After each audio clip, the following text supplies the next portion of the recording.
खबर शामिल करते हैं सरगोदा से। हमारे अंचारी नुमाइंदगान पंजाब सैयद मुलाजम हुसैन शराजी की रिपोर्ट के मुताबिक डिप्टी कमिश्नर सरगोदा नाइला बाकर और असिस्टेंट कमिश्नर बीरा मोहम्मद मुर्तजा का हसन अनाम पराचा चेयरमैन वज़ीर आला शिकायत सेल सरगोदा के हमरा तहसील बीरा के बस स्टैंड का दौरा।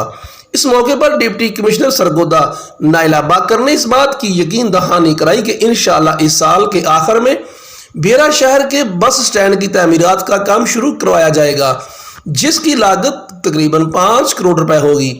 उसके बाद डिप्टी कमिश्नर सरगोदा नाइला बाकर ने असिस्टेंट कमिश्नर बीरा के हमरा ताबीर लाइब्रेरी हजूरपुर का विजिट किया।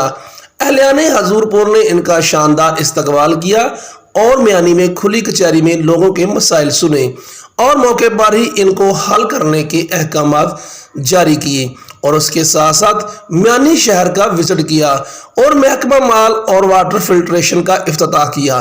इसके अलावा प्रेस क्लब म्यानी के सहाफ़ियों से भी खसूसी मुलाकात की, प्रेस क्लब की इमारत देने का भी वादा किया और इलाका के मसाइल को उजागर करने पर सहाफ़ियों को खिदमात को सराहा। इस मौके पर शहरियों की बड़ी तादाद भी मौजूद थी, जिन्होंने उनको अब्बाई शहर म्यानी में आने पर खुशामदीद कहा।